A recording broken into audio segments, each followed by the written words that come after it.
तर 17 तारखेपासून 17 मार्च ते 24 मार्च या दरम्यामध्ये खरं तर 7 दिवसाचा भागवत कथेचा आपण या ठिकाणी आयोजित केलेला आहे।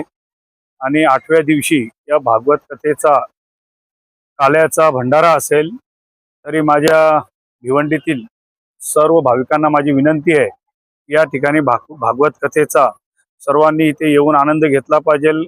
आणि या ठिकाणी येऊन ही 7 दिवस कथा ऐकली पाहिजे। खरं तर या कथेला आज 5वं वर्ष पूर्ण होत आहे आणि मला जी वास्तू करायची होती, घराची वास्तू करायची होती, त्या वास्तूच्या भूमिपूजन खरं तर 2022 ला सुरुवात केली आणि 2022 ला या कथेला सुरुवात केली आणि 2022, 2023, 2024, 2025 आणि 2026 पर्यंत या आजच्या 5वं वर्ष या कथेचा आहे। आणि खरं तर खूप आनंद वाटलं की माझ्या या वास्तूचं आणि या भूमीचं या कथेच्या माध्यमातून ही भूमी एक प्रकारे या भूमीचं खूप चांगल्या पद्धतीने हे झाली आणि माझी सर्वांनाच विनंती आहे की या कथेच्या माध्यमातून सर्वांनी या ठिकाणी आलं पाहिजे। आज या ठिकाणी आम्ही जेव्हा कथेची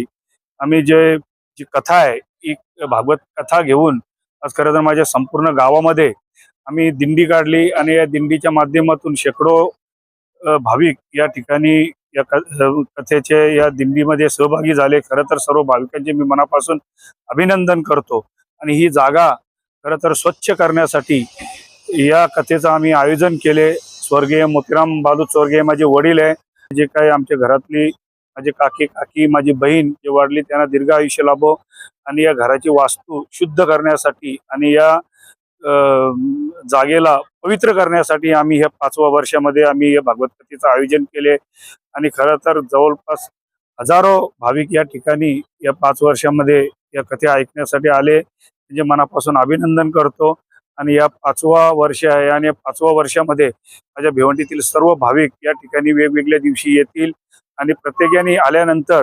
कथा संपल्यानंतर प्रत्येकाला स्नेहभोजनाचा इथे आम्ही लाभ देतो आणि स्नेहभोजन प्रसाद घेतल्याशिवाय कोणी जाऊ नये। आणि खरं तर तुम्हाला प्रसार माध्यमातून तुम्हाला सर्व पत्रकारांचे सुद्धा मनापासून अभिनंदन करतो, कारण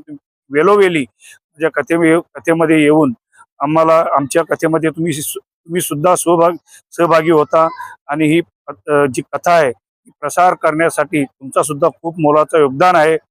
आणि माझ्या आज 17 तारखेपासून ही कथा चालू होत आहे आणि या कथेमध्ये आजपासून जवळजवळ शेकडो भाविक या ठिकाणी आले आणि रोज या कथा ऐकण्यासाठी आपल्या भिवंडीतील सर्व भाविक येतील, मला त्यांची